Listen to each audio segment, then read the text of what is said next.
Hi, my friends. This is Jeremy Lampo. This is day 25 and 26 of the 30-day Carnivore Challenge. We are only days away from the end of this challenge, and I'm feeling good and strong. So, got quite a bit to catch you up on, so I'll try to do that as quickly as possible. Yesterday, I woke up, and as I said, I was going to take my measurements first thing in the morning just to see what would happen, a nice little experiment, and I am regretting that decision already because the numbers have been horrible.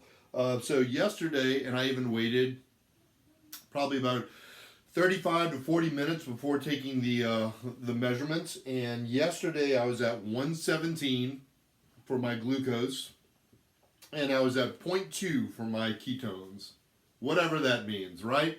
So yesterday, what did I do yesterday? It was such a long day. So yesterday for lunch, I made hamburgers, and I actually smoked the bacon this time. I like that. I use mesquite pellets and get that nice smoky flavor. And so I think I had 3 or 4 patties and the patties that I use are always 80-20, so I can get that extra fat in there to satiate me. And I also did the cleanest bacon that I can find. It's really hard to find bacon that is absolutely like without sugar at all, or nominal amounts of sugar. So again, I tried the best I can with that. We had our school's gala last night, which is all online, and we were going over to a friend's house, and they were cooking, and so I knew again drinking was going to be involved, and so I stuck with my Coke Zero.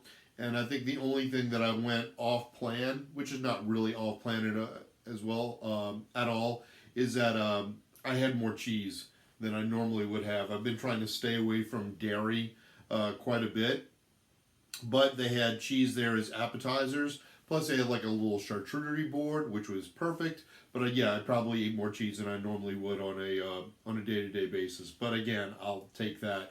They were fantastic. They had shrimp, they had chicken, they had steak, they had Italian sausage. It was a smorgasbord of meats, and so we had a great time.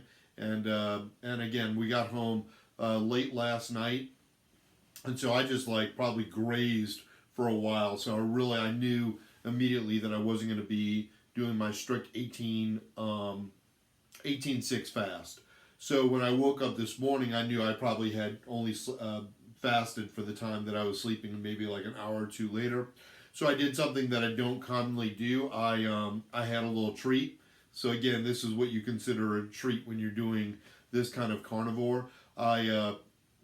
I had coffee with probably a tablespoon of heavy cream and some stevia drops, and I added in that collagen powder during that. Again, wasn't worried about my fast. I kind of knew that I wasn't going to be fasting that day, so I might as well take the collagen, which has got some calories in it and some protein, as well as the cream. Wasn't really worried about it, but it was nice. It was a really nice treat. I hadn't had it in a while. I've been strict black coffee for, I would say, out of the 26 days, maybe 24 or 25 out of the 26 days I've been just black coffee. So this was a nice change up.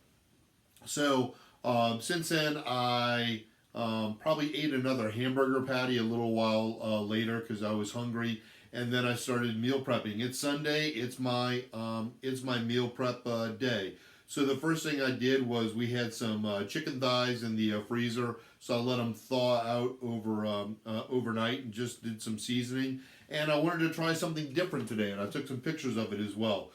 So when you do slow and low on the smoker with chicken thighs, the smoky flavor really comes through, and it's nice, but the skin is not crispy. And so you can try cranking it up at the end to get a little crispier, and that works, but sometimes it just turns out a little rubbery. So I wanted to try something completely different. So I got it to that 165 internal temp in the smoker. I took them off, and for the first time, I had a cast iron skillet, and I just put enough avocado oil at the bottom of it so I could put the chicken thighs skinned down and really crisp them up. And yep, that worked. They were nice and crispy. So now, and I got a picture or two of that. I don't fry. I haven't, ever since keto, like I haven't used cooking oils at all, basically. So this is a complete experiment. I was just guesstimating of like I did 2 minutes on each side of the chicken thigh, and that seemed to be good enough. There's one or two pieces of the 10 chicken thighs that looked like it was a little bit more charred than normal, but I'll take it. I thought it was definitely a win. So enjoyed that. Ate 3 or 4 of those chicken thighs, and then packaged some more away for my lunch this week. Or again, that could be a quick fix if I'm still hungry. I'll just grab a chicken thigh and gnaw away on that. While I was doing that with the smoker, I was meal prepping for dinner, and so I just took a big old sirloin steak. That's kind of my go-to for like inexpensive steaks that still have some fat on them, some decent fat, and I can always add like butter to it, or I can always add like cook it in bacon grease or something like that to get in the added fats. And I let that sit in the sous vide probably for like 5 or 6 hours a day, because we ran around and had quite a bit of shopping to do, non-food shopping. So, which leads me to my next point. I started shopping today for the hiking trip, and so I can't tell you the last time I shopped for clothes. I noticed that my clothes were getting baggy. That is, remember, I've been doing keto for a while, and then the last 30 days have been strict carnivore, or strict enough for me, I guess, according to my rules. And so this isn't like just the past 30 days, but it's a nice, it was a nice non-scale victory.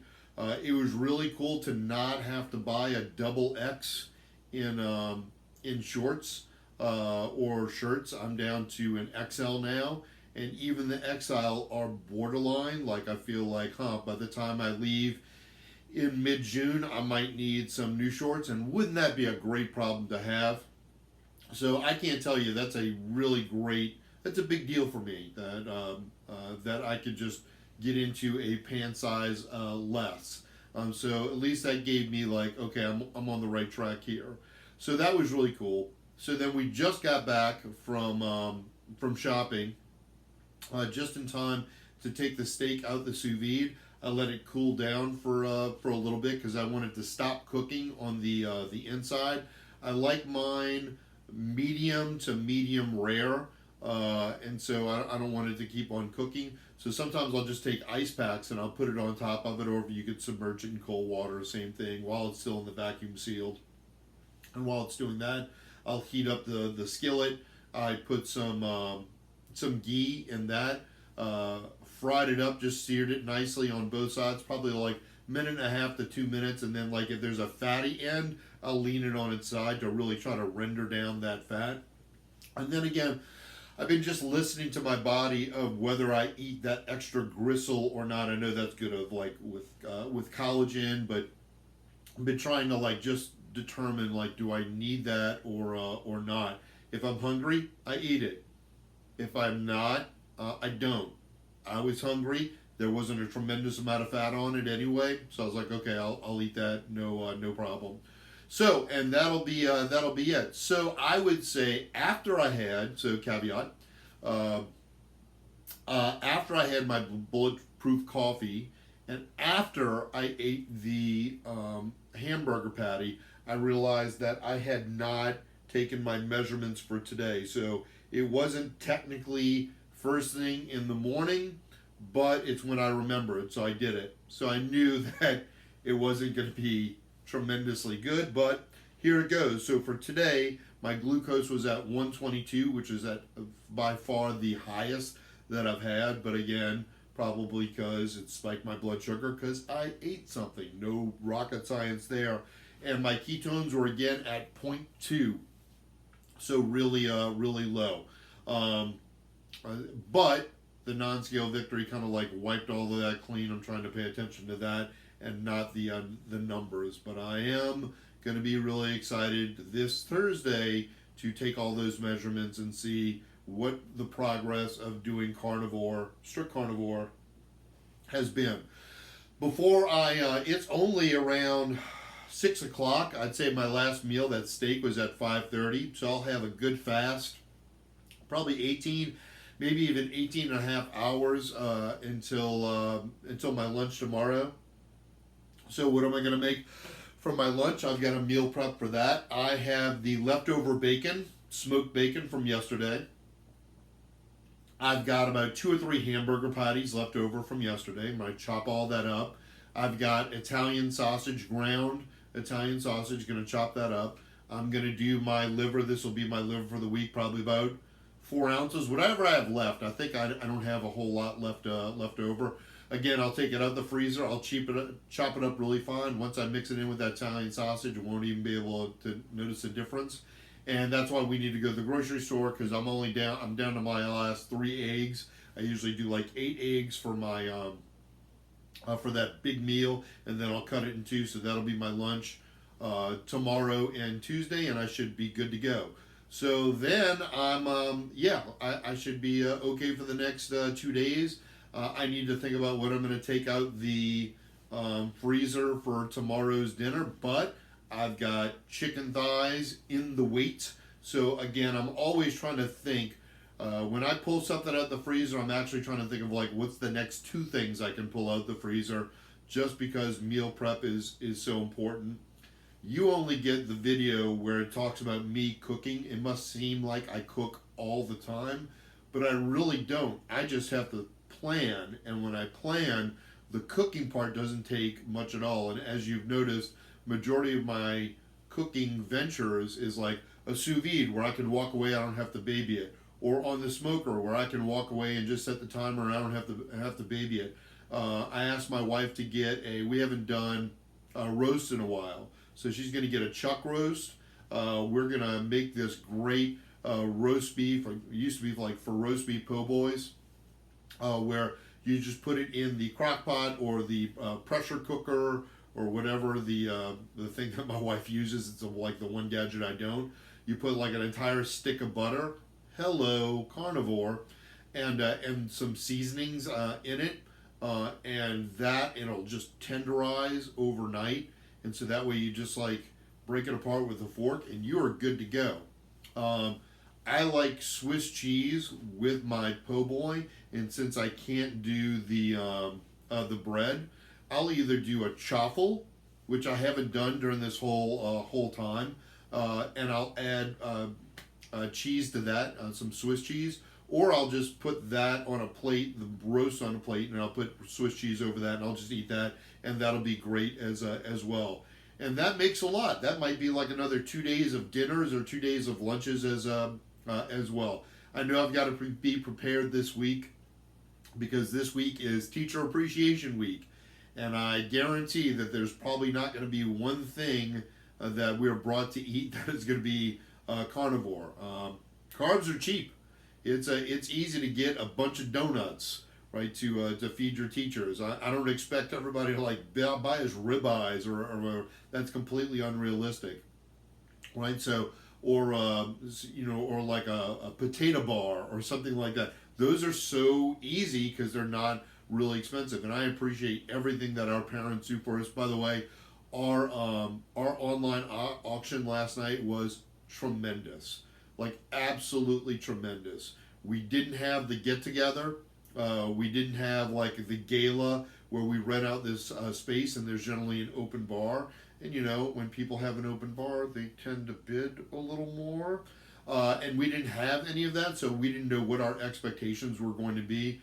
It far surpassed any expectations we had. So I want to take this chance to thank all the parents that were involved in that. Just absolutely incredible. This is money that we're able to use to send our teachers for professional development, to buy the things that are necessary for our kids, our classrooms, our clubs, our sporting events. Like it's just a real, maintenance for the bus, things that you don't even think about. Like, oh, the school's got a bus, that's great, they can take them everywhere. Yeah, well, it takes a good $10,000 to $12,000 per year just to keep up maintenance for that one bus. It's a big expense for that. So anyway, I digress, but I really appreciate it, and we're also putting together all of our stuff to thank our daughter's teachers, because they have been incredible during the most difficult year, easily the most difficult year of my 25-year teaching career. Yes, that includes Katrina. Because Katrina, we did have some people that didn't get water or didn't have damage, or students that had some sort of normality of life, and we weren't impacted by that. Like going to school after Katrina, the school was like a safe place. Like that was where we got 7 hours of normality, right? Whereas this year, we're going to school and you get 7 hours of separation, wearing masks 6 feet apart, hybrid, virtual, no pep rallies, no activities, things like that. It's been really a struggle for our teachers who have never done this before, our students who have never learned this way before, our parents who didn't know what Google Classroom was. Like it's been incredibly difficult for all of our stakeholders. And now in April, looking back at it, certainly wasn't easy. There certainly was a tremendous amount of struggle, but I'm just really proud of the work from everybody this year, and it is something to celebrate at the end of this year, as well as like much deserved rest for our teachers that really need it.